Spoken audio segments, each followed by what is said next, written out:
Hello friends, welcome to our YouTube channel. दोस्तों, आज हम इस वीडियो में DFCCIL dedicated freight corridor corporation of India limited DFCCIL executive 2016 executive electrical के paper का हम यहाँ पे सॉल्यूशन करने वाले हैं। दोस्तों, हमने इससे पहले जो वीडियो बनाई थी उसमें हम जो DFCCIL का 2018 का जो एग्जीक्यूटिव इलेक्ट्रिकल का पेपर था डिप्लोमा वाले स्टूडेंट्स का, उस पेपर का भी हमने सॉल्यूशन चैनल पे अपलोड कर रखा है। अगर आपने अभी तक वो वाला वीडियो नहीं देखा है तो आपको उसका लिंक इसी वीडियो के डिस्क्रिप्शन में मिल जाएगा, तो आप डिस्क्रिप्शन में जाके उस वीडियो को भी देख सकते हो। और दोस्तों, आज जो ITI वाले स्टूडेंट्स हैं उनका जो DFCCIL का पेपर था उसका सॉल्यूशन भी आपको इस चैनल पे मिल जाएगा। अगर आप उसको भी देखना चाहते हो तो आप उसका लिंक भी आपको इसी वीडियो के डिस्क्रिप्शन में मिल जाएगा। तो दोस्तों, यहाँ पे हम अगर बात करते हैं, हम 2016 में जो आपका पेपर हुआ था एग्जीक्यूटिव इलेक्ट्रिकल का DFCCIL का, इसमें टोटल 100 क्वेश्चंस पूछे गए थे। इन 100 क्वेश्चंस में से जो 80 क्वेश्चंस थे हमारे वो टेक्निकल पोर्शन से रिलेटेड थे, और बाकी के जो हमारे 20 क्वेश्चन थे ये नॉन टेक्निकल पोर्शन से पूछे गए थे। तो यहाँ पे हमारे इस 2016 वाला जो पेपर था इसमें जो 80 क्वेश्चन टेक्निकल पोर्शन से पूछे गए थे, उन 80 क्वेश्चन का हम यहाँ पे इस वीडियो में डिस्कस करने वाले हैं। अगर आपको ये वीडियो हमारा अच्छा लगे तो वीडियो को लाइक जरूर करें, और चैनल पे पहली बार आए हो तो चैनल को सब्सक्राइब जरूर कर लेना, क्योंकि जब भी हम किसी पेपर का सोल्यूशन अपलोड करें तो उसका नोटिफिकेशन आपको सबसे पहले मिल सके। तो चलिए दोस्तों, अब हम यहाँ से स्टार्ट करते हैं हमारा पहला क्वेश्चन। पहला क्वेश्चन है हमारा, Poynting vector watt meter work on. जो हमारा जो पॉइंटिंग वेक्टर वॉट मीटर होता है ये किसके प्रिंसिपल पे वर्क करता है, यानी किस इफेक्ट पे वर्क करता है।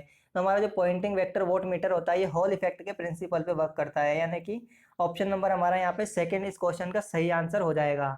अगर बात करता हूँ मैं पॉइंटिंग वेक्टर वॉट मीटर की, तो ये किसको मेजर करने के लिए यूज किया जाता है। तो ये हमारा जो पावर लॉस डेंसिटी होती है किसी मैग्नेटिक मटेरियल की सरफेस पे, उसको मेजर करने के लिए यूज किया जाता है। तो हम यहाँ पे लिख सकते हैं जो हमारा जो पॉइंटिंग वेक्टर वोट मीटर होता है ये किसको मेजर करता है। तो हम यहाँ लिख सकते हैं ये किसको मेजर करता है, power loss density. Power loss density at the surface of magnetic material, at the surface of magnetic material. तो ये हमारा जो पॉइंटिंग वेक्टर वोट मीटर होता है ये हमारा जो मैग्नेटिक मटेरियल की सरफेस पे जो पावर लॉस डेंसिटी होती है उसको मेजर करने के लिए यूज किया जाता है। और ये किसके इफेक्ट पे वर्क करता है, ये हमारा हॉल इफेक्ट पे वर्क करता है। अब चलते हैं हम अगले क्वेश्चन पर। तो नेक्स्ट क्वेश्चन है, अगला क्वेश्चन है हमारा, if we want to represent a relation between number of link current and number of branch current. अगर हम यहाँ पे लिंक करंट और ब्रांच करंट में अगर हम रिलेशन बताना चाहते हैं in a directional graph we should use. तो अगर हम किसी भी डायरेक्शनल ग्राफ में लिंक करंट और जो हमारी ब्रांच करंट होती है उसमें अगर हम रिलेशन दिखाना चाहते हैं तो हमारी कौन सी मैट्रिक्स का यूज करते हैं। तो यहाँ पे हम किसका यूज करते हैं, रेडियस इंसिडेंस मैट्रिक्स का, या इंडक्टेंस मैट्रिक्स का, टाई सेट मैट्रिक्स का, या कट सेट मैट्रिक्स का। तो हम यहाँ पे किसका यूज करते हैं, टाई सेट मैट्रिक्स का हम यहाँ पे यूज करते हैं। अगर हमको जब भी रिलेशन बताना हो किस किस के बीच में, जब भी हमको लिंक करंट और नंबर ऑफ ब्रांच करंट के बीच में रिलेशन बताना हो तो हम किसका यूज करेंगे, टाई सेट मैट्रिक्स का यूज करेंगे। लेकिन अगर हमको यहाँ पे नंबर ऑफ लिंक वोल्टेज और ब्रांच वोल्टेज में रिलेशन बताना हो, तो अगर आपको करंट बोलेगा तो टाई सेट आएगा, और अगर हमको वोल्टेज का रिलेशन बताना हो तो फिर हम कट सेट मैट्रिक्स का यूज करते हैं।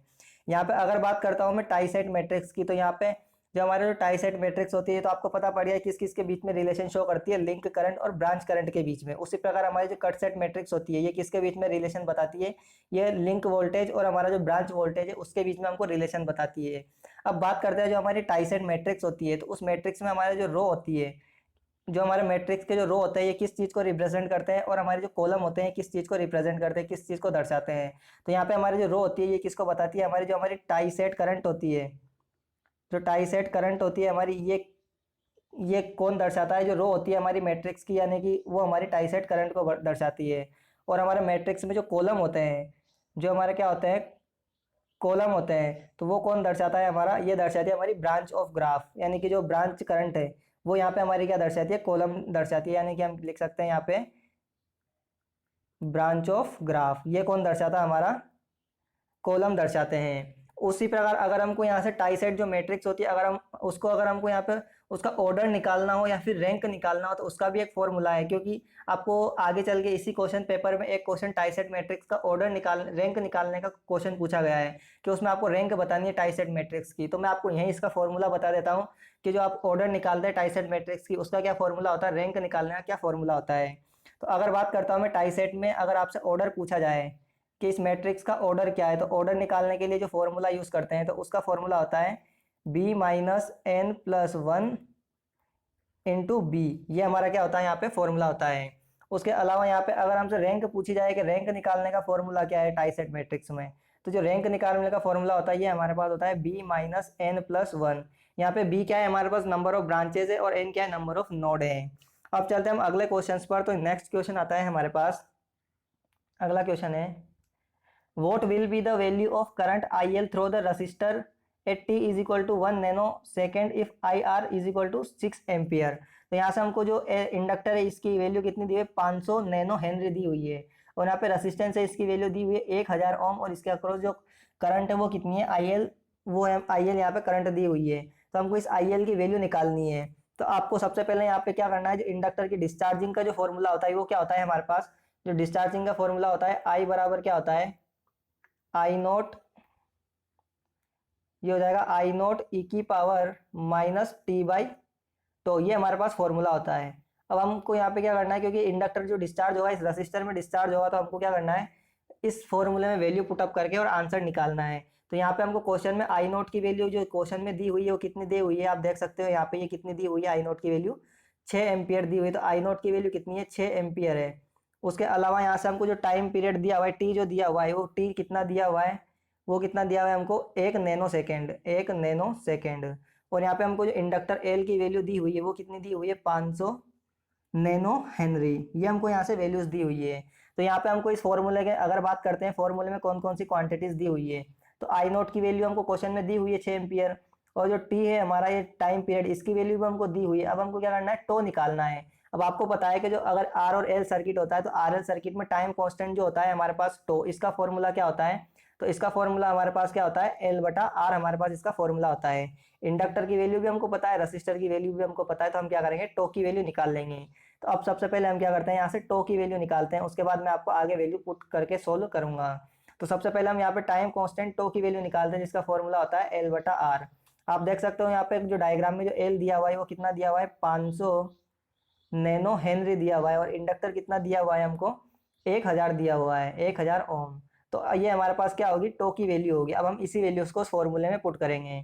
तो अब पुट करते हैं हम यहाँ पे इसको।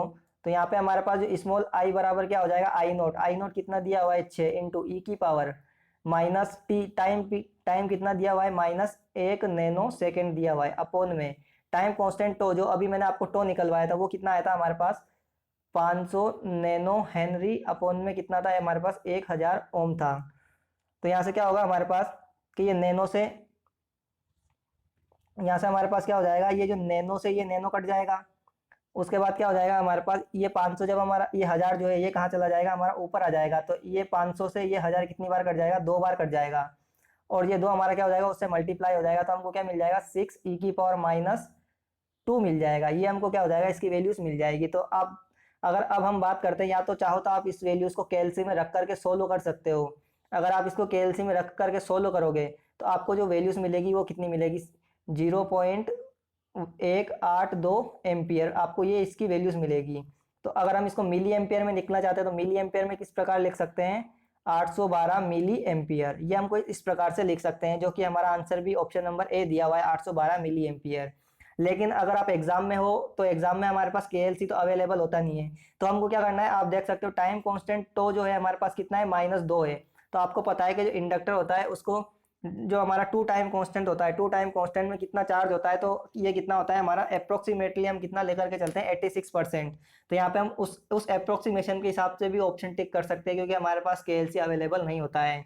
तो यहाँ पे हमारा सही ऑप्शन क्या हो जाएगा, ऑप्शन नंबर ए हमारा इस क्वेश्चन का सही आंसर हो जाएगा 812 मिली एम्पियर। अब अगले क्वेश्चन पर चलते हैं। तो अगला क्वेश्चन है, नेक्स्ट क्वेश्चन है हमारे पास what will be the RMS value of half wave rectified symmetrical square wave which having the current of 4 ampere. तो यहाँ से हमको क्या दिया हुआ है half wave rectified symmetrical square wave दी हुई है। तो सबसे पहले तो मैं आपको ये बता देता हूँ कि जो हाफ वेव रेक्टिफाइड जो सिमेट्रिकल स्क्वायर वेव होती है वो बनती कैसे है। तो हमारे पास क्या होता है कुछ इस प्रकार से, ये क्या होती है हमारे पास हाफ वेव स्क्वायर वेव होती है, और उसकी मैक्सिमम वैल्यू है, यानी कि ये जो अब मैक्सिमम वैल्यू है कितनी दी हुई है 4 दिया हुआ है। अब आपको पता है आरएमएस वैल्यू कैसे निकालनी है। तो अगर बात करता हूँ मैं आरएमएस वैल्यू निकालने की, तो आपको पता है कि आरएमएस जो वैल्यू होती है जो स्क्वायर वेव की, तो वो कितना होता है, अगर हम इसकी स्क्वायर वेव की अगर आरएमएस वैल्यू निकालते हैं तो कितनी आती है, कितनी मिलती है हमको, वीएम मिलती है। जो मैक्सिमम वोल्टेज होता है वही उसकी क्या होती है, आरएमएस वैल्यू होती है। लेकिन यहाँ से आपको फिर अगर आप यहाँ से आपको, क्योंकि जो हमारे टाइम पीरियड क्या है, T/2 हो जाएगा, और ये क्या है हमारा T है, क्योंकि यहाँ से हमारी साइकिल रिपीट करना स्टार्ट होगी। तो यहाँ से अब आपको पता है, या तो आप क्या कर सकते हो, यहाँ पे पूरा इंटीग्रेशन मेथड यूज करके इसको सोल्व कर सकते हो, लेकिन मैं आपको इसको शॉर्टकट मेथड से सोल्व करवाने वाला हूँ, क्योंकि आपको यहाँ पे बिना किसी इंटीग्रेशन का यूज किए भी हम इसको शॉर्टकट मेथड से सोल्व कर सकते हैं। शॉर्टकट मेथड से कैसे सोल्व करना है वो आपको यहाँ से समझना पड़ेगा, कि अगर हम इस पूरी वेव फॉर्म के लिए लिखते हैं, अगर टाइम टी के लिए लिखते हैं तो हमको आउटपुट कितना मिलता। अगर हम पूरी वेव फॉर्म के लिए लिखते हैं तो हमको कितना मिलता, वीएम आउटपुट मिलता। लेकिन हमको आउटपुट पूरी टाइम पीरियड में ना मिलके हमको आउटपुट कितने टाइम पीरियड में मिला है, आधे में मिला है, T/2। तो हमको क्या करना है, अंडर रूट के अंदर क्या लिखना है, T/2 जितने टाइम पीरियड के लिए हमको वेव फॉर्म मिली है वो लिखना है, अपॉन में उसका टोटल टाइम पीरियड लिखना है, कहाँ से कहाँ तक, जहाँ से रिपीट होना स्टार्ट होती है, टोटल टाइम पीरियड T लिखना है। इस प्रकार हमको क्या लिखना है, इसको लिखना है। आप इसको चाहे तो आप जो स्क्वायर वेव का निकाल रहे हो उसके लिए यूज कर सकते हो, चाहे ट्राइंगुलर के लिए निकाल रहे हो उसके लिए यूज कर सकते हो, लेकिन आपको इसका कंसेप्ट क्लियर होना चाहिए। कैसे कि अगर हम इस वेव फॉर्म को पूरे टाइम पीरियड टी के लिए निकालते तो हमको कितनी वैल्यूज मिलती, वीएम मिलती। लेकिन हमको वीएम नहीं मिल रही है, कितने में मिल रही है, T/2 में मिल रही है। तो T/2 में मिल रही है तो आपको क्या करना है, अंडर रूट के अंदर सीधी वैल्यू आपको क्या लिखनी है, जितने टाइम पीरियड के लिए आपको वेव फॉर्म आउटपुट पे मिल रही है, तो कितने पे मिल रही है, T/2 पे मिल रही है, अपॉन में टोटल टाइम पीरियड लिखना है T। तो बस आपको जैसे ये लिखोगे तो आपको बिना किसी इंटीग्रेशन के आपको क्वेश्चन इजीली सॉल्व हो जाएगा। तो यहाँ से क्या हो जाएगा हमारा, कि टी है, टी से टी कैंसिल आउट हो जाएगा, और वीएम की वैल्यू हमको क्वेश्चन में दी हुई है, तो ये कितनी दी है हमको, 4 दिया हुआ है, अंडर रूट ये कितना हो जाएगा हमारे पास, 1/2, यानी कि 4 अंडर रूट 0.5। तो इसको जब हम सोल्व करेंगे तो अंडर रूट 0.5 हमारा ये कितना होता है, 0.707। तो ये हो जाएगा हमारा 4 इंटू 0.707। तो इसको सोल्व करेंगे तो हमारे पास जो यहाँ पे आरएमएस वैल्यू निकल के आएगी half wave rectified symmetrical square waveform की, ये कितनी आ जाएगी हमारे पास, 2.828 एम्पियर। ये हमारे पास इसकी हाफ वेव की वैल्यूज आ जाएगी। तो आपको इस शॉर्टकट मेथड को यूज करना है, और इसी का यूज करके आपको एग्जाम में वैल्यूज निकालनी है। वरना अगर आप इंटीग्रेशन करोगे तो हो सकता है आपसे गलती हो सकती है, वरना आप चाहो तो इंटीग्रेशन से करोगे तो भी आपकी यही आंसर आएगा। लेकिन आप शॉर्टकट मेथड को फॉलो करोगे तो आपका आंसर जल्दी भी आएगा और सही भी आएगा। अगर आपको ये जो मैंने मेथड बताया समझ नहीं आता, वीडियो को पीछे लेकर के जब आप 1 से 2 बार इसको देखोगे तो आपको ये मेथड समझ आ जाएगा, बिल्कुल इजीली समझ में आ जाएगा। अब चलते हैं अगले क्वेश्चन पर। तो नेक्स्ट क्वेश्चन है, what is meant by zero initial condition for a system. जो हमारा सिस्टम होता है उसमें जीरो इनिशियल कंडीशन का मतलब क्या होता है। तो अगर बात करता हूँ मैं, जब भी हम क्या करते हैं, हम ट्रांसफर फंक्शन लिखते हैं। तो ट्रांसफर फंक्शन लिखने का मतलब क्या होता है हमारे पास, जब भी हम कंट्रोल सिस्टम में अगर हम ट्रांसफर फंक्शन लिखते हैं तो हम क्या लिखते हैं, Laplace transform of output upon में लाप्लास ट्रांसफॉर्म ऑफ इनपुट। ये हम कब लिखते हैं, जब ये हम तब लिखते हैं जब हम क्या लिखते हैं, without zero initial condition, without zero initial condition, यानी कि हम इनिशियल कंडीशन को कंसिडर नहीं करते हैं। तो यहाँ पे हमारा जो इनिशियल कंडीशन का मतलब होता है वो क्या होता है, कि जो हमारे जो सिस्टम में जो भी इंडक्टर और कैपेसिटर है, यानी कि जो भी हमारे एनर्जी स्टोरेज एलिमेंट होते हैं, वो क्या है, उनके अंदर कोई भी एनर्जी स्टोर्ड नहीं है। इसी का मतलब क्या होता है, जीरो इनिशियल कंडीशन। यानी कि जो भी अगर आपका इंडक्टर है तो प्योरली डिस्चार्ज कंडीशन में, और कैपेसिटर है तो वो भी आपका प्योरली डिस्चार्ज है, उसके अंदर कोई एनर्जी स्टोर्ड नहीं है। यही आपका मतलब होता है जीरो इनिशियल कंडीशन का। तो यहाँ पे हम देखते हैं ऑप्शन नंबर कौन सा सही हो जाएगा हमारे पास। तो नेक्स्ट, तो यहाँ पे ये हो जाएगा हमारे पास ऑप्शन नंबर 4 हमारे पास इसका सही आंसर हो जाएगा। System is rest and no energy stored in any of its component. तो यहाँ पे कंपोनेंट का मतलब हो जाएगा हमारे जो सेकेंड ऑर्डर के सिस्टम होते हैं एल और सी, इनमें क्या हो जाएगा हमारा, इनमें कोई भी एनर्जी स्टोरेज नहीं होगी। अगले क्वेश्चन पर चलते हैं। तो नेक्स्ट क्वेश्चन है, induction type instrument can be employed for. जो हमारे इंडक्शन टाइप इंस्ट्रूमेंट होते हैं ये किसको मेजर करने के लिए यूज होते हैं। तो आपको नाम से ही पता पड़ रहा है इंडक्शन, तो इंडक्शन पे कौन वर्क करता है, हमारे ओनली एसी। यानी कि इंडक्शन टाइप इंस्ट्रूमेंट किसको मेजर करेंगे, अल्टरनेटिंग करंट को मेजर करेंगे, यानी ओनली एसी को मेजर करने के लिए यूज किए जाते हैं। अब अगर बात करता हूँ मैं इंडक्शन टाइप इंस्ट्रूमेंट की, तो ये हमारे 2 टाइप्स के होते हैं, 2 प्रकार के होते हैं। अब वो कौन कौन से होते हैं, तो एक तो हमारा होता है शेडेड पोल टाइप, हम लिख सकते हैं शेडेड पोल टाइप, और एक कौन सा होता है हमारा, एक होता है हमारा इंडक्शन टाइप। तो ये हमारे यहाँ पे हमारे पास दो प्रकार के इंस्ट्रूमेंट होते हैं, इंडक्शन टाइप इंस्ट्रूमेंट, एक शेडेड पोल टाइप होता है और एक इंडक्शन टाइप होता है। और यहाँ पे हमारे पास इंडक्शन टाइप जो इंस्ट्रूमेंट होते हैं इनमें जो डैम्पिंग यूज़ की जाती है, तो इसमें हमारी कौन सी डैम्पिंग यूज़ की जाती है, तो इसमें एडी करंट डैम्पिंग का यूज़ किया जाता है, एडी करंट डैम्पिंग। उसके अलावा अब बात करता हूँ मैं यहाँ पे जो आपको जो दिया हुआ है, जो एसी और डीसी, जो एसी और डीसी दोनों पे कौन मेजर कर सकता है, तो ये हमारे होते हैं मूविंग आयरन इंस्ट्रूमेंट। और डायरेक्ट करंट यानी कि डीसी को कौन मेजर कर सकता है, तो ये हो जाएगा हमारा permanent magnet moving coil PMMC, ये हो जाएगा हमारे पास पीएमएमसी इंस्ट्रूमेंट। नेक्स्ट क्वेश्चन पर चलते हैं। तो अगला क्वेश्चन है the electron hole mobility ratio of germanium. तो आप जर्मेनियम जो होता है उसका इलेक्ट्रॉन होल मोबिलिटी का रेशियो होता है वो कितना होता है। तो यहाँ पे अगर बात करता हूँ मैं, पूरा आपको टेबल बनवा देता हूँ जो भी हमारे रेशियो की टेबल होती है। तो यहाँ पे हम ले लेते हैं जर्मेनियम, और यहाँ पे ले लेते हैं हम सिलिकॉन, और यहाँ पे हम ले लेते हैं, ये ले लेते हैं हम यहाँ पे इलेक्ट्रॉन की मोबिलिटी, और ये ले लेते हैं हम होल्स की मोबिलिटी। तो यहाँ पे जर्मेनियम के लिए जो इलेक्ट्रॉन्स की मोबिलिटी होती है ये कितनी होती है, 3800। और जो हमारे पास यहाँ पे जो होल्स की मोबिलिटी होती है ये कितनी होती है जर्मेनियम के लिए, तो ये होती है हमारे पास 1800। उसी प्रकार अगर बात करता हूँ मैं सिलिकॉन के लिए, तो सिलिकॉन के लिए कितनी होती है इलेक्ट्रॉन्स की मोबिलिटी, तो ये होती है 1300। और यहाँ पे हमारे पास जो होल्स की मोबिलिटी होती है ये कितनी होती है 500। तो अब आपसे जो रेशो पूछा है जर्मेनियम के इलेक्ट्रॉन्स और होल्स का, तो आपको क्या करना है, 3800 में 1800 का भाग दे देना है, क्योंकि आपको इलेक्ट्रॉन्स की मोबिलिटी टू होल्स की मोबिलिटी का रेशो पूछा है। तो यहाँ पे आपको 3800 में 1800 का भाग देना है।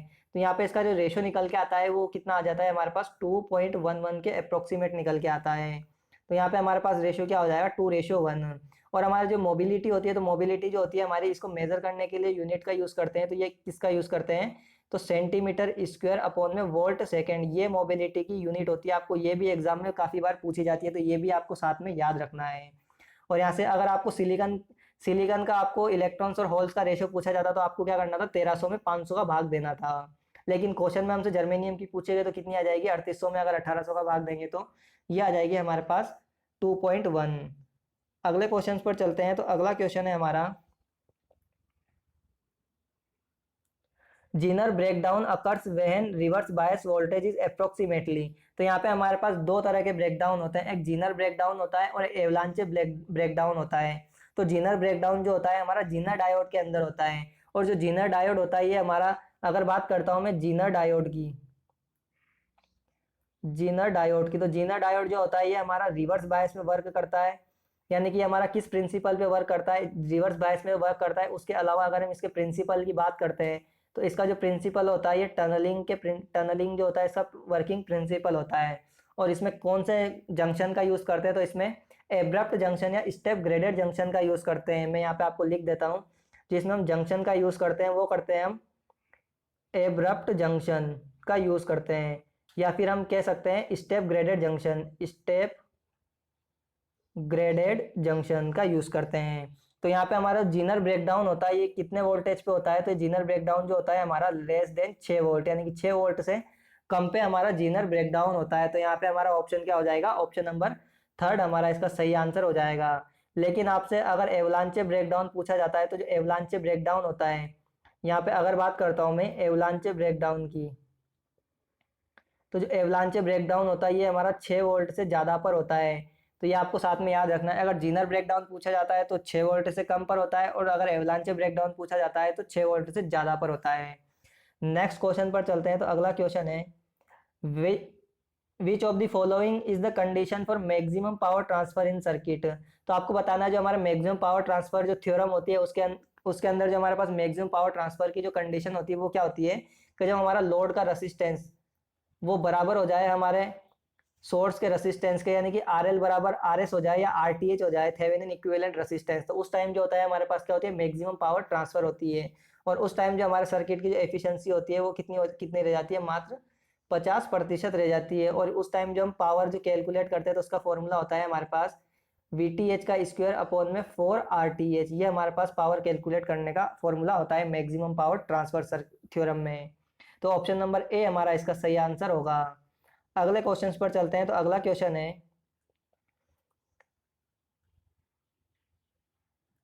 Match the following instrument given in column 1 with respect to the quantity read in column 2। तो यहाँ से आपको क्या दिया हुआ है, कुछ इंस्ट्रूमेंट दिए हुए हैं, उनको आपको बताना है कि वो किसको मेजर करते हैं। तो हम यहाँ पे अगर बात करते हैं हम DSOT, तो DSOT ब्रिज हमारा किसको मेजर करता है, कैपेसिटेंस को मेजर करता है, यानी कि पहले का हमारा ए वाला सही हो जाएगा। उसके बाद हमारा जो पोटेंशियोमीटर होता है ये किसको मेजर करता है, हमारा लो रेसिस्टेंस को मेजर करता है, तो सेकेंड का बी हो जाएगा। मेगर होता है ये हमारा हाई रेसिस्टेंस को मेजर करने के लिए यूज किया जाता है, तो इसका सी वाला हो जाएगा। और जो हमारा वोट मीटर होता है ये किसको मेजर करता है, पावर को मेजर करने के लिए यूज करता है। तो आप यहाँ पे आपको क्या देखना है, पहले का ए जो आपको सीक्वेंस दिया हुआ है क्वेश्चन में वही सीक्वेंस सेम आपका ऑप्शन में होना चाहिए। तो यहाँ पे आप देख सकते हो ऑप्शन नंबर 4 हमारा इसका सही आंसर हो जाएगा, पहले का ए, दूसरे का बी, तीसरे का सी और चौथे का डी। अगले क्वेश्चन पर चलते हैं। तो नेक्स्ट क्वेश्चन है, वेन ब्रिज मेजर, जो हमारा वेन ब्रिज होता है ये किसको मेजर करने के लिए यूज किया जाता है। तो यहाँ पे हमारा जो वेन ब्रिज होता है ये फ्रीक्वेंसी को मेजर करने के लिए यूज किया जाता है। तो ऑप्शन नंबर 3 हमारा इसका सही आंसर हो जाएगा। और यहाँ पे जो फ्रीक्वेंसी को मेजर करने के लिए जो फॉर्मूला होता है वो क्या होता है, 1/2π√R1R2C1C2। ये हमारे पास फ्रीक्वेंसी को मेजर करने का फॉर्मूला होता है। लेकिन अगर आपको बहुत सी बार आपको क्या क्वेश्चन में दिया होता है कि अगर हमारा R1 बराबर R2 होता है तो उसको क्या मान लेते हैं, हम R मान लेते हैं, और C1 बराबर C2 बराबर C मान लेते हैं। तो आपने बहुत सी बार इस कंडीशन में इसका फॉर्मूला देखा हो, 1/2πRC। ये फॉर्मूला आपने बहुत सी बार एग्जाम में देखा होगा। तो आपको ये फॉर्मूला बहुत सी बार एग्जाम में देखने को मिलता है ये। लेकिन ये कब मिलता है, जब हमारा R1 बराबर R2 बराबर R होता है और C1 बराबर C2 बराबर C होता है, तब होता है। तो यहाँ पे हम वेन ब्रिज किसके लिए यूज करते हैं, फ्रीक्वेंसी को मेजर करने के लिए। अगले क्वेश्चन पर चलते हैं। तो अगला क्वेश्चन है,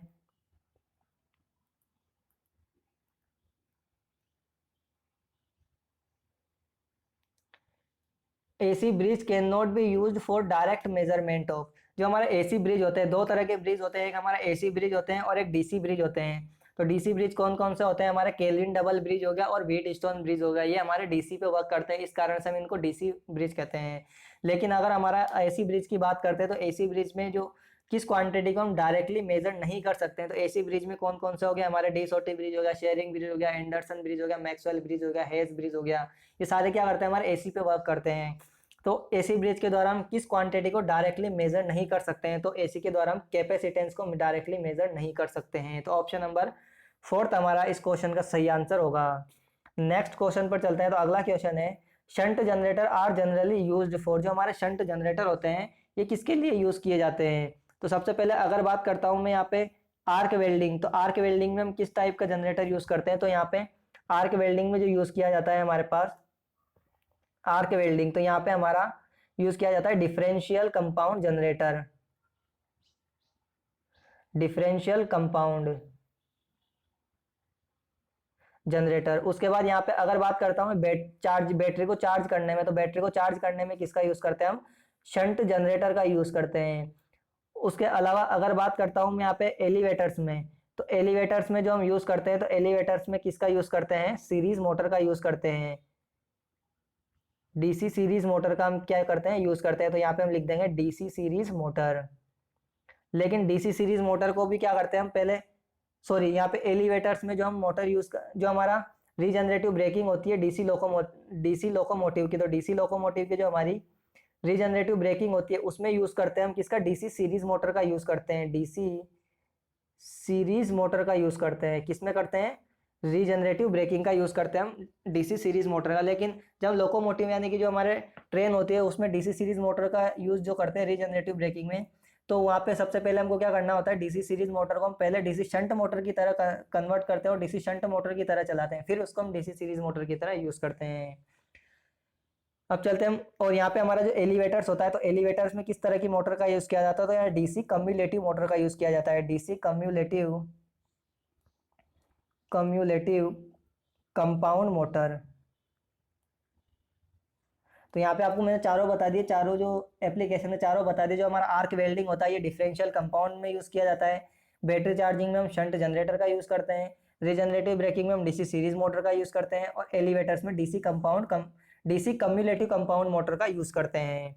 अब चलते हैं हम अगले क्वेश्चन पर। तो अगला क्वेश्चन है हमारे पास, स्थापना थ्री फेज ट्रांसफॉर्मर बैंक को आश्रित ना करे, इसलिए थ्री फेज लोड तुलनात्मक रूप से शॉर्ट होता है। इनमें से कौन सा थ्री फेज ट्रांसफॉर्मर का यूज नहीं किया जाता है? तो ये क्या होता है हमारे पास, वीवी कनेक्शन, जो कि आपने नाम भी सुना होगा किसका यूज करते हैं, वीवी कनेक्शन, यानी कि ओपन डेल्टा कनेक्शन, जो आपने नाम सुना होगा, इसको क्या कहते हैं हम, वीवी कनेक्शन, या फिर हम इसी को दूसरे नाम से क्या जानते हैं, open delta connection, open delta. और जो ओपन डेल्टा होता है उस टाइम पे हमारी जो एफिशिएंसी होती है ये कितनी होती है, मात्र 57.7% होती है। और परसेंटेज ओवरलोड की बात करते हैं हम, ओवरलोड की, तो ये कितना हो जाता है हमारा 73.3%, ये हमारा परसेंटेज ओवरलोड हो जाता है। अब चलते हैं अगले क्वेश्चन पर। तो अगला क्वेश्चन है, deflection produce in moving iron instrument is. तो जो हमारा डिफ्लेक्शन जो होता है मूविंग आयरन इंस्ट्रूमेंट में, वो प्रोड्यूस जो होता है वो किसके डायरेक्टली प्रोपोर्शनल होता है? तो अब अगर बात करते हैं मूविंग आयरन की, एमआई जो इंस्ट्रूमेंट होता है इसमें डिफ्लेक्टिंग टॉर्क टीडी का जो फॉर्मूला होता है हमारे पास, वो क्या होता है, टीडी बराबर क्या होता है, 1/2 I square D M by D theta होता है। तो आप देख सकते हो जो डिफ्लेक्शन होता है किसके, करंट के स्क्वेयर के प्रोपोर्शनल होता है डायरेक्टली। तो यहाँ पे हमारा ऑप्शन नंबर कौन सा हो जाएगा, ऑप्शन नंबर 4 हमारा इसका सही आंसर हो जाएगा, proportional to square of RMS operating current. और अगर बात करता हूँ मैं मूविंग आयरन इंस्ट्रूमेंट की, जो हमारे यहाँ पे मूविंग आयरन इंस्ट्रूमेंट होते हैं, जो मूविंग आयरन, तो ये हमारे किस पे वर्क करते हैं, ये हमारे एसी और डीसी दोनों सप्लाई पे वर्क करते हैं। उसके साथ ये किसको मेजर करते हैं, तो आरएमएस वैल्यू को मेजर करने के लिए हम इसका यूज करते हैं। इसी के साथ अगर हम कंट्रोलिंग की बात करते हैं, जो इसमें कंट्रोलिंग टॉर्क प्रोवाइड किया जाता है, तो इसमें स्प्रिंग कंट्रोल या ग्रेविटी कंट्रोल दोनों का ही यूज किया जाता है। और जो अगर डैम्पिंग की बात करते हैं तो इसमें एयर फ्रिक्शन डैम्पिंग का यूज किया जाता है। अगले क्वेश्चन पर चलते हैं। तो अगला क्वेश्चन है, what will be the resultant capacitance of the given combination. तो हमको जो कॉम्बिनेशन गिवन है इसका रिजल्टेंट कैपेसिटेंस कितना होगा। तो सारे पैरेलल में कनेक्टेड, तो आपको पता है कि जब भी कैपेसिटर पैरेलल में कनेक्ट होते हैं तो किसकी तरह बिहेव करते हैं, एज अ रसिस्टर जो सीरीज में कनेक्टेड हो। तो यहाँ पे सीधा डायरेक्टली वैल्यू जुड़ जाएगी, 4 और 3, 3 और 1 और 2 हमारे 3 हो गए, 3 और 3 6 हो गए, 6 और हमारे 4 कितना हो गया, 10 मिनी फेरड। तो ऑप्शन नंबर हो जाएगा हमारे पास थर्ड हमारा, इसके बाद सही आंसर हो जाएगा। अगले क्वेश्चन पर चलते हैं। तो नेक्स्ट क्वेश्चन आता है हमारे पास,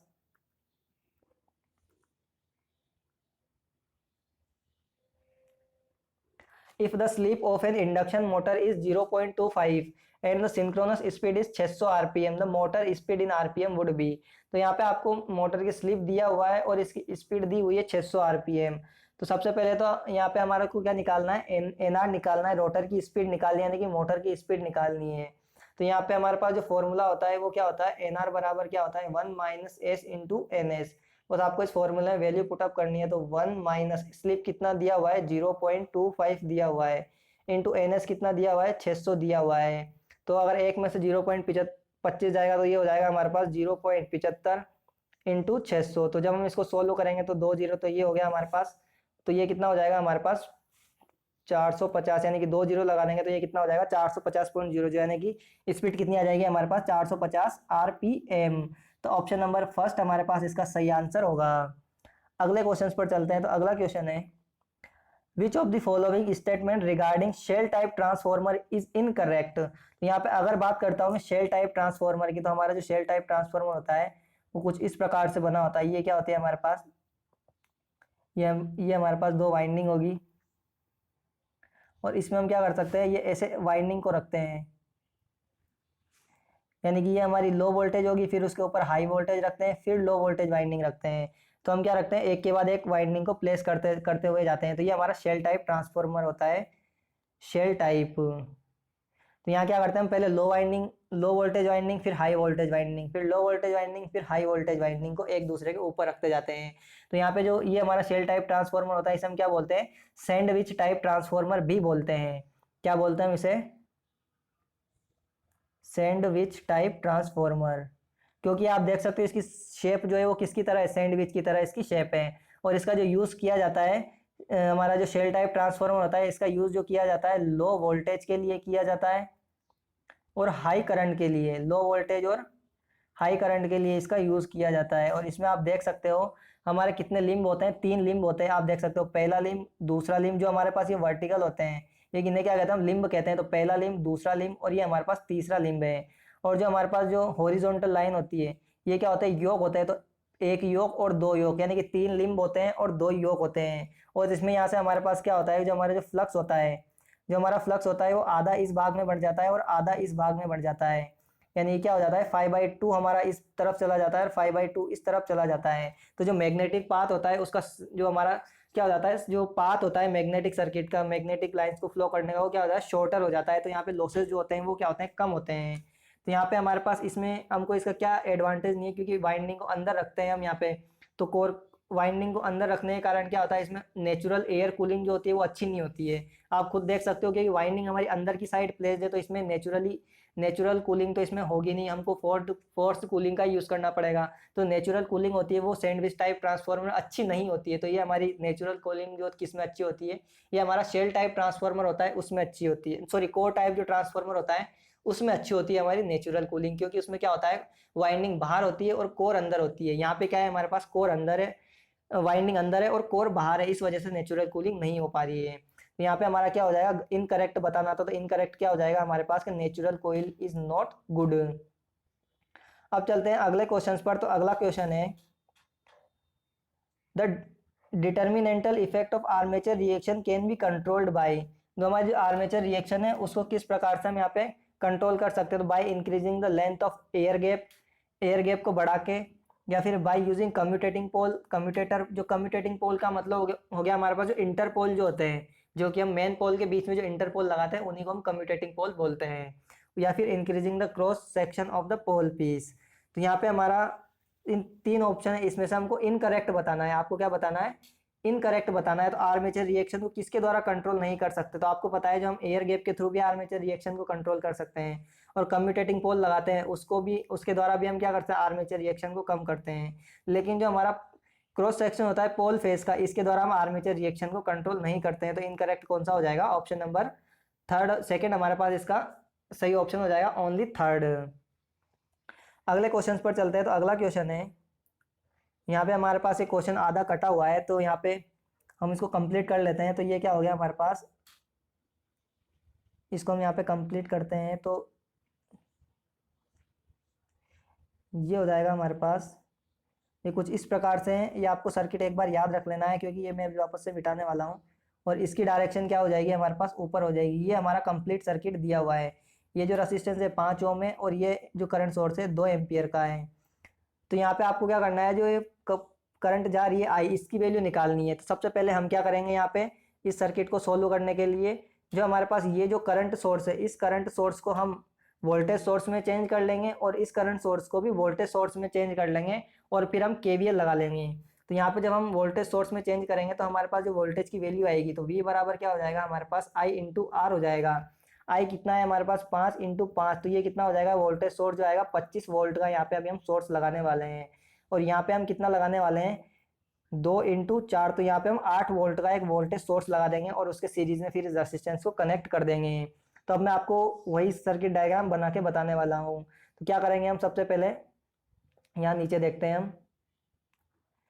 तो हमने क्या किया, ये 5 ओम का जो पैरेलल में कनेक्टेड था उसको सीरीज में किया, और जो करंट की डायरेक्शन नीचे थी, तो यहाँ पे हमने जो पोलैरिटी है हमारी सोर्स की, तो उसमें प्लस नीचे लिया और माइनस ऊपर लिया, और ये था हमारे पास 25 वोल्ट।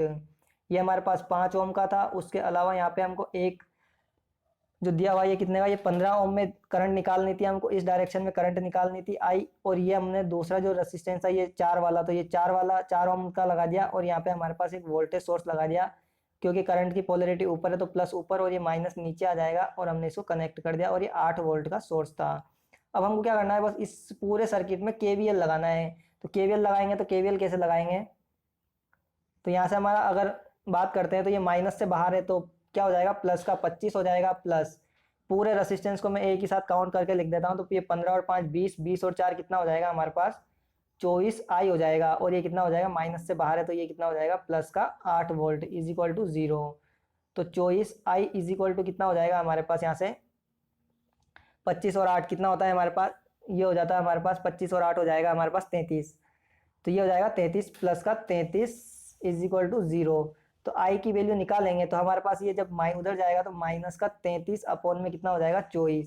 तो हमारे पास जो करंट की वैल्यू आएगी तो ये कितनी आएगी हमारे पास, इसको सोल्व करने के बाद तो ये आ जाएगी हमारे पास 1.735। तो मैं आप इसको ऊपर लिख देता हूँ, जो हमारे पास करंट आएगी तो ये कितनी आ जाएगी 375, ये कितनी आ जाएगी 375। लेकिन हमारे पास माइनस में आने का मतलब है कि हमने जो डायरेक्शन मानी है करंट की वो हमने गलत डायरेक्शन मानी है। इसकी जो सही डायरेक्शन होगी, तो हमने जो डायरेक्शन इस डायरेक्शन में मानी है वो गलत है, इसकी जो सही डायरेक्शन होगी वो इस साइड में होगी।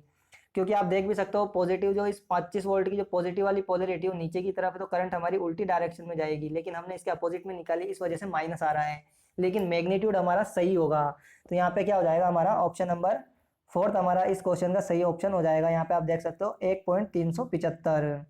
अब चलते हैं अगले क्वेश्चन पर। तो अगला क्वेश्चन है if there were no copper losses in the motor, अगर मोटर में हमारे कोई कॉपर लॉसेस नहीं होते हैं तो मोटर किस स्पीड पर रन करेगी।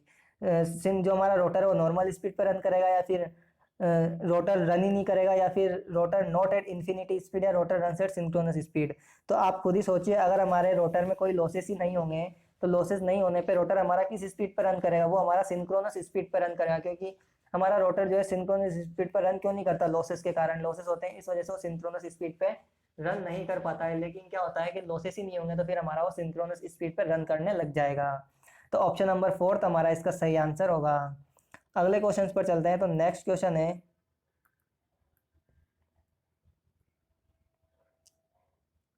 विच ऑफ द फॉलोइंग ऑसिलेट, जो हमारा विच of the following oscillate, open loop system, close loop system. तो यहाँ से आपको जो दिए हुए हैं वो सही बताना है कि ऑसिलेट हमारा कौन सा सिस्टम करता है। तो आपको पता है जो ऑसिलेशन हमारा वही सिस्टम करेगा जिस सिस्टम के अंदर क्या होगा, हमारा एनर्जी स्टोरिंग एलिमेंट प्रेजेंट होंगे। और मैंने अभी आपको बताया था एनर्जी स्टोरिंग एलिमेंट कौन कौन से होते हैं हमारे पास, एल और सी होते हैं। इंडक्टर और कैपेसिटर हमारे पास क्या होता है, एनर्जी स्टोरिंग एलिमेंट होते हैं। तो हमारे जहाँ भी ये एलिमेंट प्रेजेंट होंगे वो हमारा ऑसिलेटिंग सिस्टम होगा। तो ये हमारा किस टाइप का सिस्टम होता है, क्लोज लूप सिस्टम होता है। तो ऑप्शन नंबर कौन सा हो जाएगा, ओनली डी हमारा यहाँ, ऑप्शन नंबर सेकंड हमारा यहाँ पे करेक्ट होगा। तो आप देख सकते हो ओनली 2। तो यहाँ पे ऑप्शन नंबर फोर्थ हमारा इसका सही आंसर होगा, ओनली 2। अगले क्वेश्चन पर चलते हैं। तो अगला क्वेश्चन है for normal biasing the emitter junction of BJT is. तो अगर नॉर्मल बाइसिंग की बात करें तो मैं यहाँ पे आपको बीजेटी का डायग्राम बना के बता देता हूँ। ये क्या होता है, हमारे पास इमीटर होता है, ये बेस होता है और ये कलेक्टर होता है। तो अगर नॉर्मल बाइसिंग की बात करता हूँ तो बीजेटी क्या करता है, हमारा एम्पलीफिकेशन मोड में वर्क करता है। अगर मैं इसको एन लेकर के चलता हूँ तो क्या करूँगा, मैं इसको जो इमीटर बेस जंक्शन है इसको फॉरवर्ड बायस में कनेक्ट करने के लिए एन को एन से कनेक्ट किया, और यहाँ पे हमारा जो ये एन है इसको हमने पी से कनेक्ट किया, क्योंकि हमको इसको रिवर्स बायस करना होता है base to collector to base junction को। तो यहाँ पे अगर हमारा जो इमीटर टू बेस, ये वाला जो जंक्शन है हमारा इमीटर टू बेस जंक्शन है, ये हमारा फॉरवर्ड कब होगा, क्योंकि अगर ये हमारा फॉरवर्ड बायस होगा तो इसमें क्या करेगी, ज़्यादा से ज़्यादा करंट फ्लो करेगी। और जब ज़्यादा से ज़्यादा करंट फ्लो कब कर सकती है, जब हमारा रेसिस्टेंस कम से कम हो, क्योंकि आपको पता है आई बराबर वी बटा आर। तो जितना कम हमारे पास रेसिस्टेंस होगा यानी कि इनपुट इम्पीडेंस होगा, उतनी क्या करेगी, ज़्यादा से ज़्यादा करंट फ्लो करेगी। तो ऑप्शन नंबर यहाँ पे क्या हो जाएगा, ऑप्शन नंबर थर्ड हमारा इसका सही आंसर हो जाएगा, लो रेसिस्टेंस। अगले क्वेश्चन पर चलते हैं। तो अगला क्वेश्चन है क्रिस्टल में परमाणु की कंपन आवृत्ति को निम्नलिखित में से कौन निर्धारित करता है। जो हमारे जो क्रिस्टल होते हैं उसमें जो परमाणु की कंपन आवृत्ति होती है, फ्रीक्वेंसी होती है, उसको कौन निर्धारित करता है। तो कौन निर्धारित करता है, उसके जो नियर बाय जो हमारे आबंद होते हैं वो क्या करते हैं, उसकी कठोरता को निर्धारित करते हैं, यानी कि उसने पड़ोसी के साथ बनाए हुए आबंधों की कठोरता। ऑप्शन नंबर थर्ड हमारा इसका सही आंसर हो जाएगा।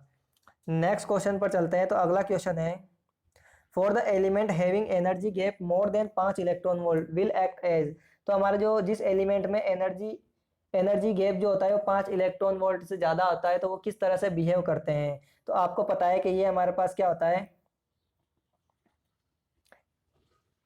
ये हमारे पास वैलेंस बैंड होता है और ऊपर हमारे पास कंडक्शन बैंड होता है, और ये जो बीच वाला जो एरिया होता है हमारे पास, ये क्या होता है, इसे हम क्या कहते हैं, फॉरबिडन एनर्जी गैप कहते हैं, फॉरबिडन एनर्जी गैप कहते हैं।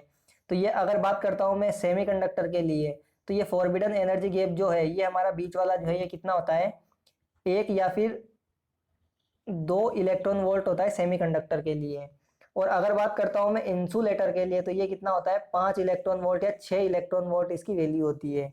और अगर बात करता हूँ मैं कंडक्टर के लिए, तो कंडक्टर के लिए ये जो हमारा फॉरबिडन एनर्जी गैप होता है, ये कितना होता है, 0 इलेक्ट्रॉन वोल्ट होता है। यानी कि ये क्या करते हैं, दोनों बैंड जो होते हैं वो एक दूसरे को ओवरलैप कर जाते हैं कंडक्टर केस में, तभी तो हमारी करंट जो होती है फ्लो कर पाती है। तो यहाँ पे आपसे किसका पूछा है, 5 इलेक्ट्रॉन वोल्ट, तो ये किसका होता है, हमारा इंसुलेटर का होता है। तो ऑप्शन नंबर सेकंड हमारा इसका सही आंसर होगा। अगले क्वेश्चन पर चलते हैं। तो अगला क्वेश्चन है, a DC generator efficiency is maximum when, जो हमारा डीसी जनरेटर है उसकी मैक्सिमम एफिशिएंसी कब होती है। तो आपको पता है जब हमारा डीसी जनरेटर होता है उसकी जो मैक्सिमम एफिशिएंसी कब होती है, जब हमारे वेरिएबल लॉसेस, अगर क्या होते हैं हमारे पास, जो वेरिएबल लॉसेस जो होते हैं हमारे पास वो क्या हो जाए, अगर कांस्टेंट लॉसेस के बराबर हो जाए, कांस्टेंट लॉसेस, तो क्या होती है हमारी एफिशिएंसी जो होती है डीसी जनरेटर की वो मैक्सिमम होती है। तो यहाँ पे हमारा ऑप्शन नंबर थर्ड आप देख सकते हो, ऑप्शन नंबर थर्ड हमारा इसका सही आंसर हो जाएगा। लेकिन अगर अब मैं बात करता हूँ कि वेरिएबल लॉसेस की कैटेगरी में हमारे कौन कौन से लॉसेस आते हैं, तो यहाँ पे अगर बात करूँ मैं वेरिएबल लॉसेस, तो यहाँ पे हमारे दो लॉसेस होते हैं। कौन कौन से होते हैं, तो पहला तो हमारे पास जो होता है सीरीज में जो फील्ड वाइंडिंग होती है उसका कॉपर लॉसेस हो जाएगा। तो यहाँ पे हम लिख सकते हैं series field winding copper losses, ये हमारे वेरिएबल लॉसेस होते हैं। और दूसरे कौन से होते हैं, हमारे जो आर्मेचर में जो कॉपर लॉसेस होते हैं, यानी कि आर्मेचर वाइंडिंग कॉपर लॉसेस, ये क्या होते हैं हमारे पास वेरिएबल लॉसेस की कैटेगरी में आते हैं। उसी प्रकार हमारे पास क्या होता है कि जो कांस्टेंट लॉसेस होते हैं ये कौन कौन से होते हैं, तो कांस्टेंट लॉसेस हमारे पास 3 प्रकार के होते हैं। सॉरी गाइस, मेरे को बीच में थोड़ा छींक आ गया था तो उसके लिए सॉरी। तो अब बात करता हूं मैं यहाँ पे कांस्टेंट लॉसेस की, जो हमारे कांस्टेंट लॉसेस होते हैं। तो कांस्टेंट लॉसेस कौन कौन से होते हैं, तो यहाँ पे हमारे जो कांस्टेंट लॉसेस की जो कैटेगरी होती है वो कौन कौन सी होती है, इसमें 3 प्रकार के लॉसेस होते हैं। पहले होते हैं हमारे शंट फील्ड वाइंडिंग के कॉपर लॉसेस, यहाँ से हम लिख सकते हैं shunt field winding copper losses. और दूसरा होता है हमारे पास आयरन लॉसेस। और तीसरा कौन सा होता है हमारे कांस्टेंट लॉसेस, तो ये होते हैं हमारे पास मैकेनिकल लॉसेस। तो ये हमारे पास कांस्टेंट लॉसेस की कैटेगरी में आते हैं, shunt field winding copper losses, iron losses और मैकेनिकल लॉसेस। और वेरिएबल लॉसेस कौन कौन से होते हैं, series field winding copper losses और आर्मेचर कॉपर लॉसेस। और जब ये दोनों वेरिएबल लॉसेस और कांस्टेंट लॉसेस बराबर होते हैं तो हमारे डीसी जनरेटर की जो एफिशिएंसी होती है वो क्या होती है, मैक्सिमम होती है।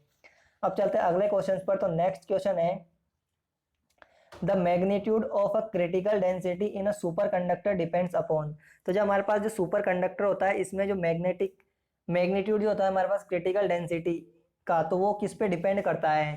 तो यहाँ पे अगर बात करते हैं हम, तो ये किस पे डिपेंड करता है, सुपर कंडक्टर के लिए टेम्परेचर और मैग्नेटिक फील्ड स्ट्रेंथ दोनों पर ही डिपेंड करता है।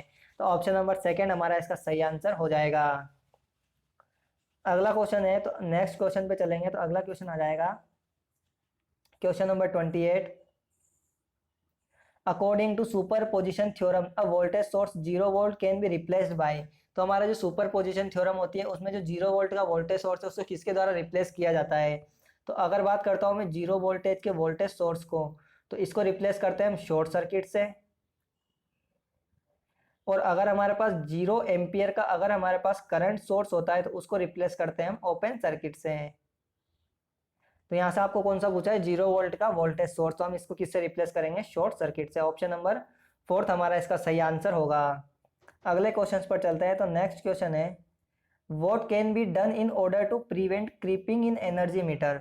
जो हमारे एनर्जी मीटर में जो क्रीपिंग होती है उसको अवॉइड करने के लिए, यानी कि उसको रोकने के लिए हम क्या करते हैं। तो जो क्रीपिंग होती है उसको रोकने के लिए हम क्या करते हैं, जो दो क्या कर देते हैं, हम 2 होल कर देते हैं, 2 छेद कर देते हैं किसमें, डिस्क में। जो रोटेटिंग डिस्क होती है उसमें क्या कर देते हैं, 2 होल 180 डिग्री पे कर देते हैं, वर्टिकली 180 डिग्री पे यहाँ पे हम होल कर देते हैं। तो क्या हो जाएगा हमारा, 2 diametrically opposite holes are drill in the disc. जो डिस्क में हम क्या करते हैं, 180 डिग्री पे 2 अपोजिट होल कर देते हैं।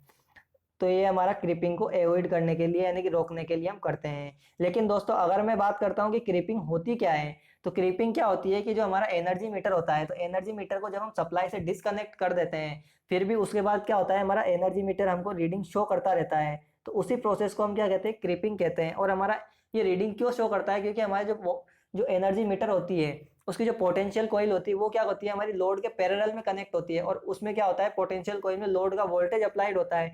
तो उसी लोड वोल्टेज अप्लाई होने के कारण क्या करता है हमारा एनर्जी मीटर, जब हम उसको लोड से डिस्कनेक्ट कर देते हैं फिर भी वो रीडिंग देता रहता है, तो इसी इफेक्ट को हम क्रीपिंग कहते हैं। और इस इफेक्ट को हटाने के लिए हम क्या करते हैं, दो होल कर देते हैं डिस्क में अपोजिट 180 डिग्री पर, जिससे क्या होता है जो क्रीपिंग होती है हमारी थोड़ी बहुत कम हो जाती है, यानी कि एलिमिनेट हो जाती है। तो यहाँ पे ये हो गया हमारे पास क्रीपिंग। अगले क्वेश्चन पर चलते हैं। तो नेक्स्ट क्वेश्चन है, what do we call an external introduce signal which affect the controlling torque. तो जो हमारा एक्सटर्नली जो सिग्नल इंट्रोड्यूस होते हैं तो उनको हम क्या कहते हैं, तो उन्हें हम स्टिमुलस कहते हैं। तो ऑप्शन नंबर सेकंड हमारा इसका सही आंसर हो जाएगा। और इसको हिंदी में क्या बोलते हैं, हम उत्तेजना बोलते हैं। स्टिमुलस को हम क्या बोलते हैं, उत्तेजना बोलते हैं, जो कि हमारा क्या करते हैं एक्सटर्नली इंट्रोड्यूस सिग्नल होते हैं, जो किसको अफेक्ट करते हैं, जो हमारा कंट्रोल्ड आउटपुट होता है उसको ये क्या करते हैं, अफेक्ट डालते हैं उस पर, उसे हम क्या कहते हैं, स्टिमुलस कहते हैं।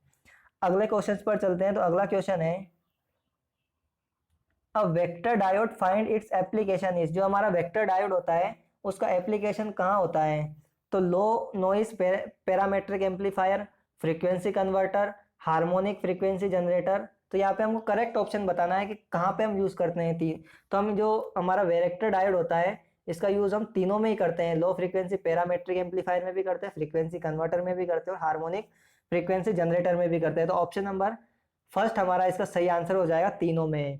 लेकिन अगर अब बात करता हूँ दोस्तों मैं वेक्टर डायोड के बारे में, तो वेक्टर डायोड जो होता है ये क्या होता है और किस प्रिंसिपल पे वर्क करता है, इसका सिंबल क्या होता है, इसमें कौन सा जंक्शन यूज होता है, तो इन सभी की अगर मैं बात करता हूँ तो ये हमारा जो वेक्टर डायोड होता है ये हमारा रिवर्स बायस में वर्क करता है। किस में वर्क करता है, रिवर्स बायस में वर्क करता है। और इसमें अगर बात करता हूँ प्रिंसिपल, किसके प्रिंसिपल पे वर्क करता है, तो ये ट्रांजिशन कैपेसिटेंस के प्रिंसिपल पे वर्क करता है। किस पे, ट्रांजिशन कैपेसिटेंस,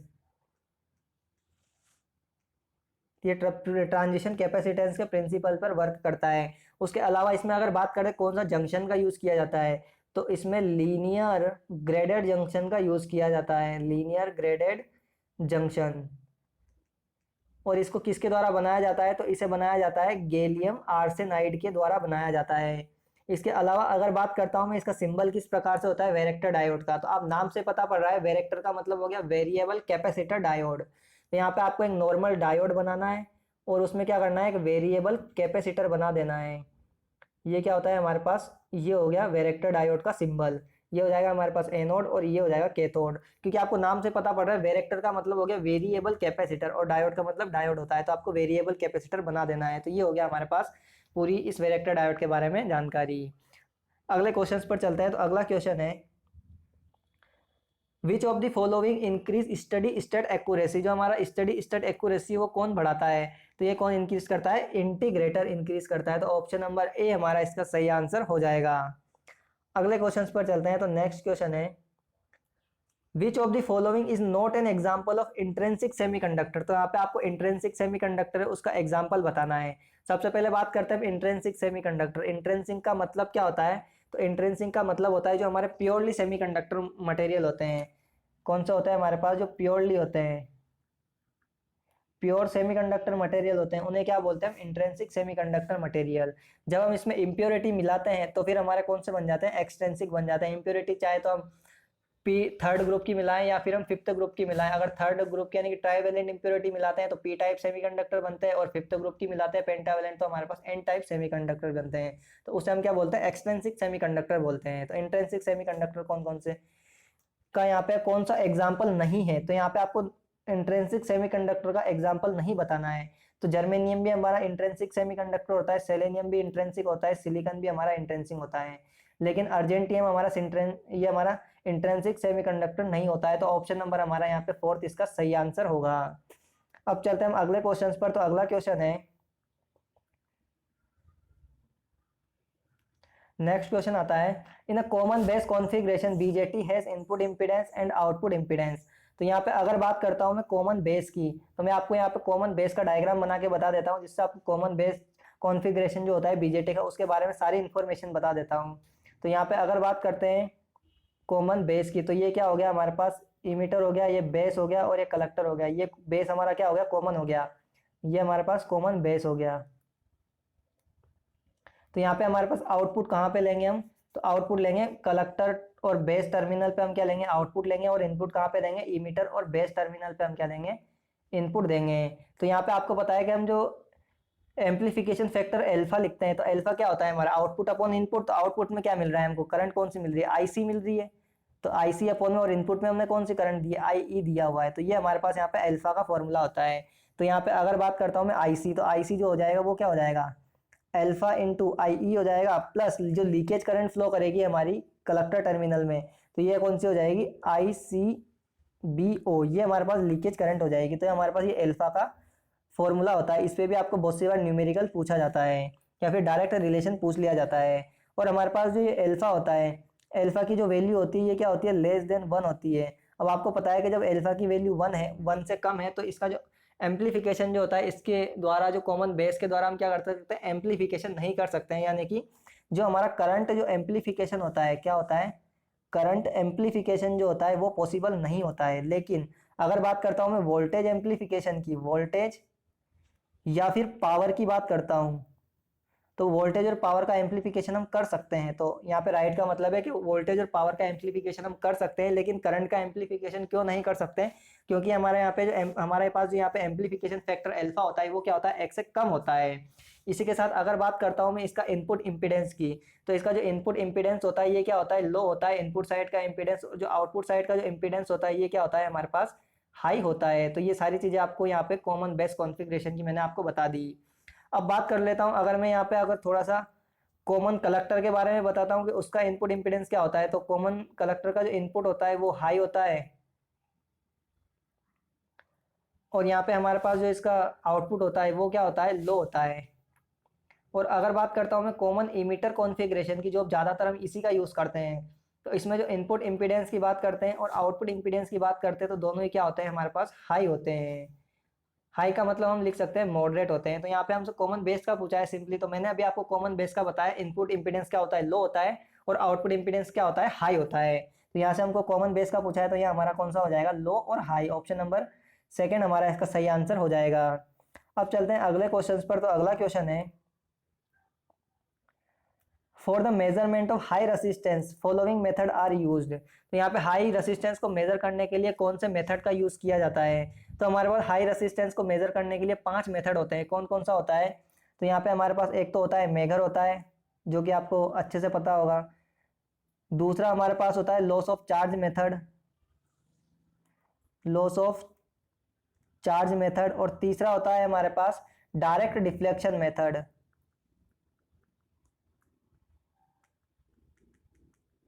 और इसी डायरेक्ट डिफ्लेक्शन मेथड को बहुत सी बार क्या बोला जाता है, मैं यहाँ पे और करके लिख देता हूँ इसको। कभी कभी आपको एग्जाम में डायरेक्ट डिफ्लेक्शन मेथड नाम ना मिल के आपको क्या मिल सकता है, गैल्वेनोमीटर मेथड भी नाम इसका मिल सकता है। तो यहाँ से क्या लिख सकते हैं हम, गैल्वेनोमीटर मेथड। तो ये भी हम इसको डायरेक्ट डिफ्लेक्शन मेथड को बोलते हैं। और एक चौथा होता है हमारे पास मेगा ओम ब्रिज मेथड। चौथा कौन सा होता है हमारे पास, मेगा ओम ब्रिज मेथड।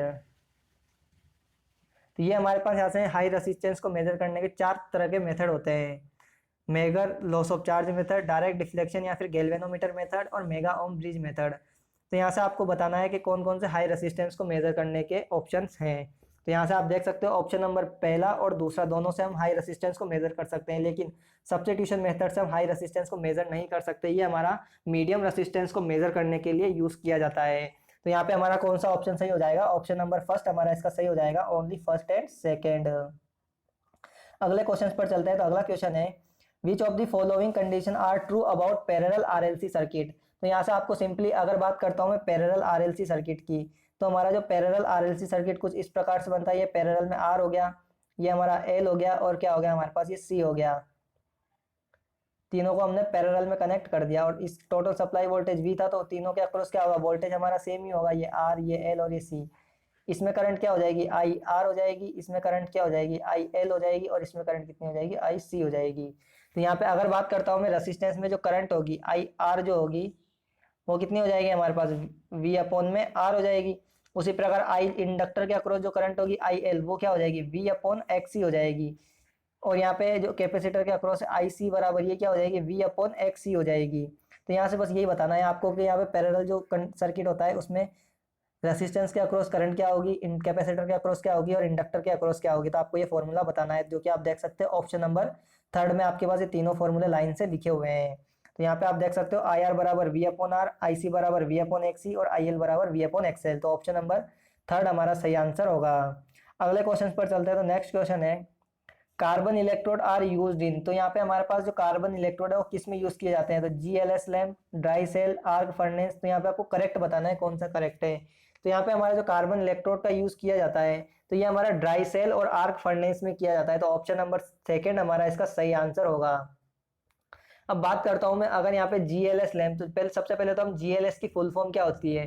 तो जीएलएस की फुल फॉर्म होती है जनरल लाइटनिंग सर्विस। तो आपको ये फुल फॉर्म याद लगनी है। और जनरल लाइटनिंग सर्विस जो लैंप होता है ये कौन सा होता है, नॉर्मल हमारा जो इनकैंडेसेंट लैंप होता है उसी को हम जीएलएस लैंप कहते हैं। यानी कि जीएलएस लैंप किसको कहते हैं, इनकैंडेसेंट लैंप को कहते हैं। और जीएलएस की फुल फॉर्म होती है general lightning service.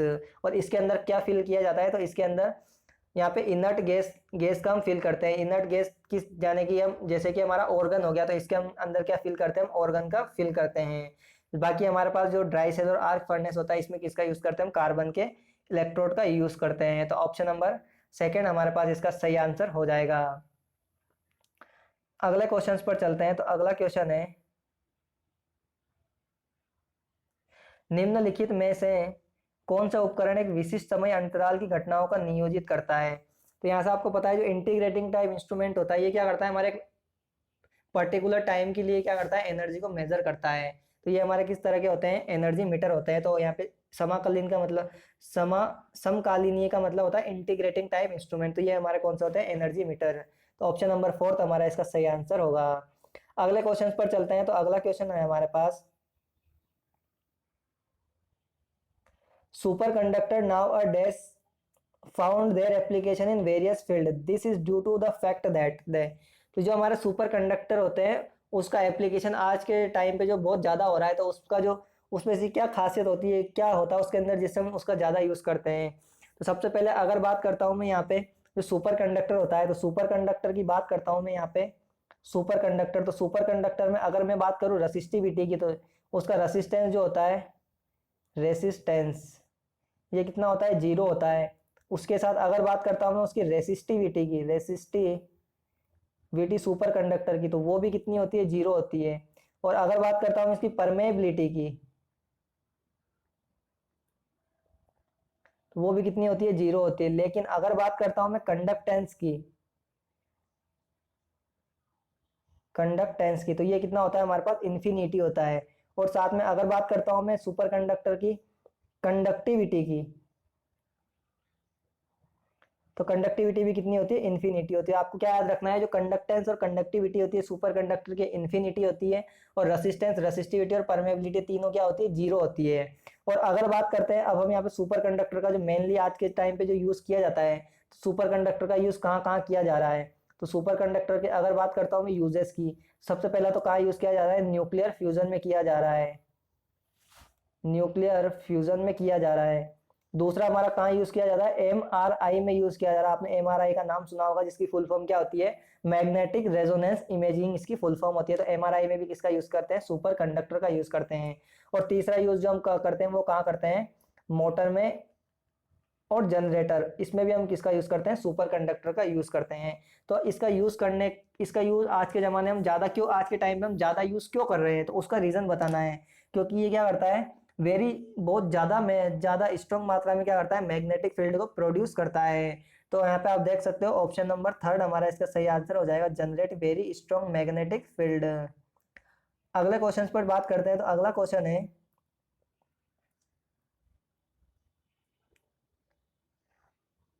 Material with low resistivity do not find their application is.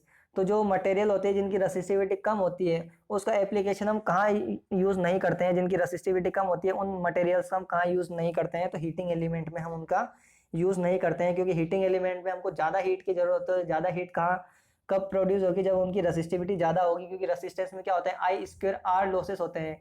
तो अगर उसमें लॉसेस ज्यादा होंगे तभी तो हमारा जो हीटिंग होगी वो ज्यादा होगी। तो हीटिंग एलिमेंट में किसका यूज करते हैं, हाई रेसिस्टिविटी का यूज करते हैं, जबकि ना कि लो रेसिस्टिविटी। तो ऑप्शन नंबर ए हमारा इसका सही आंसर हो जाएगा। क्योंकि हमको यहाँ से गलत बताना था, नहीं किस में यूज नहीं होता है, तो हीटिंग एलिमेंट। अगला क्वेश्चन आता है, in armature winding the distance between the segment to which the end of the coils are connected. तो यहाँ पे अगर बात करते हैं जो हमारे आर्मेचर वाइंडिंग होती है उसमें जो डिस्टेंस होती है दो सेगमेंट के बीच पे जहाँ पे किसी वाइंडिंग के टर्मिनल्स कनेक्टेड होते हैं तो उसे क्या कहते हैं, तो उसे हम कम्यूटेटर पिच कहते हैं। मैं आपको इसका डायग्राम बना के बता देता हूँ कि हमारे पास क्या हो गया कि एक ये वाइंडिंग होगी हमारे पास और दूसरी दूसरी होगी हमारे पास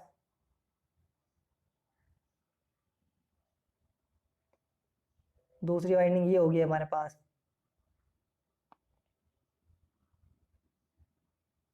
सॉरी मैंने डायग्राम गलत बना दिया, दोबारा से बना देते हैं।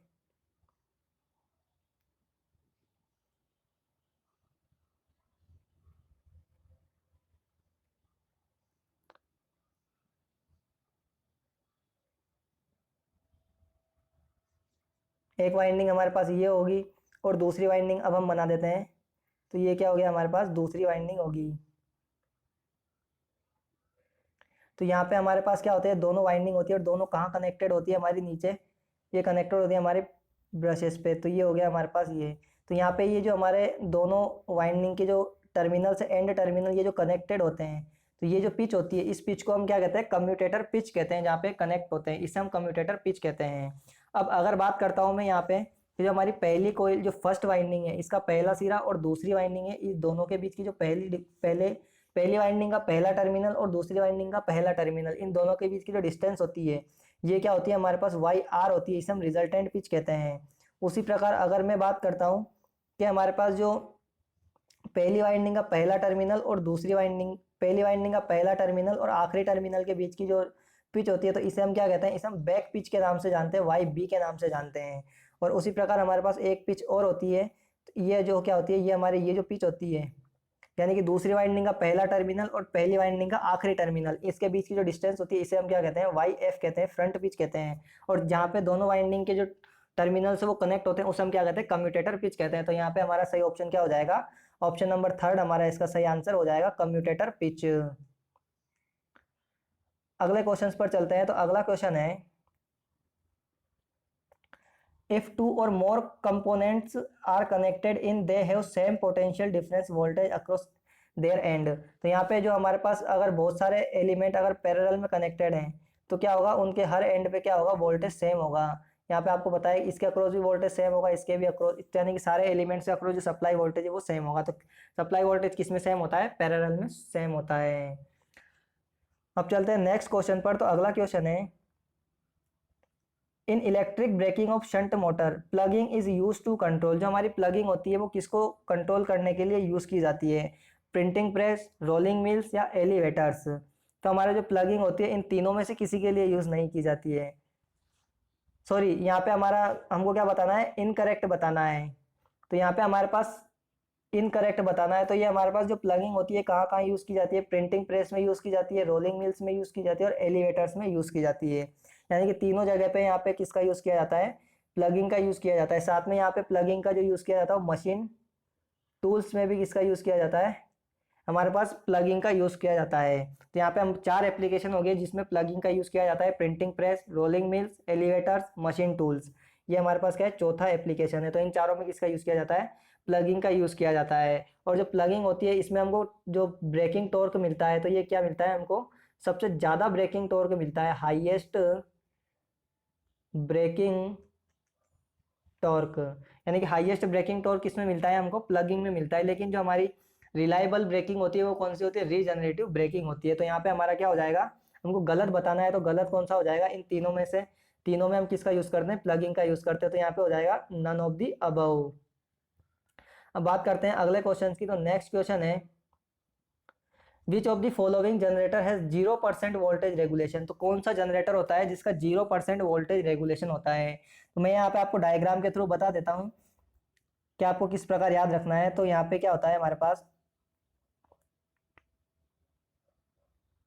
ये कुछ मैं आपको डायग्राम बता रहा हूँ, ये टर्मिनल वोल्टेज वी हो गया और ये हमारे पास क्या होगी, करंट आई एल होगी। तो हमारे पास क्या होता है कि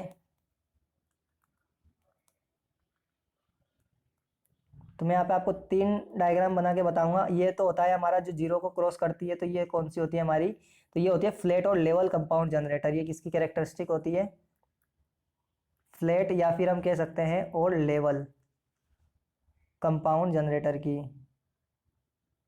और जो हमारे पास ये होती है, अगर हमारे पास ये ऊपर से निकलती है तो ये किसकी होती है, ओवर कंपाउंड की कैरेक्टरिस्टिक्स होती है।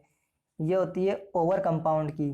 और अगर हमारे पास यही कैरेक्टरिस्टिक्स अगर हम ये नीचे से निकल जाती है, यानी कि ये कुछ इस प्रकार से होती है, तो ये क्या होती है हमारे पास, अंडर कंपाउंड। ये क्या होती है, अंडर कंपाउंड।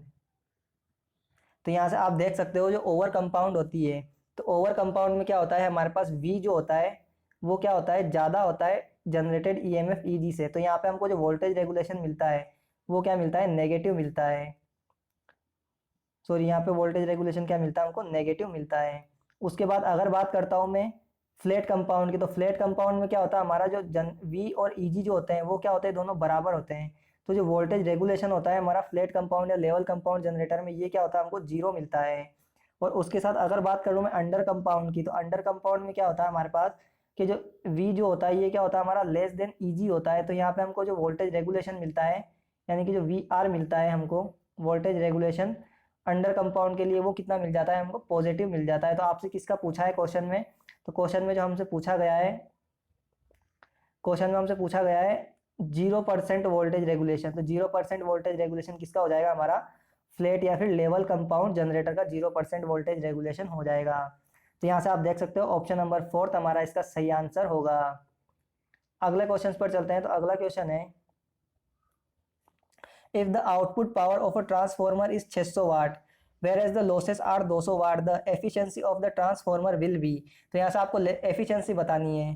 तो यहाँ पे आपको पता है कि एफिशिएंसी का फॉर्मूला होता है वो क्या होता है, आउटपुट अपॉन में इनपुट। लेकिन हमको लॉसेस के टर्म में बताना है, तो क्या हो जाएगा, आउटपुट अपॉन में आउटपुट प्लस लॉसेस। ये क्या होता है हमारे पास लॉसेस का। तो आउटपुट कितना दिया हुआ है हमको, 600 दिया हुआ है, प्लस आउटपुट 600 है, प्लस लॉसेस कितने हैं हमारे पास, 200 वाट है।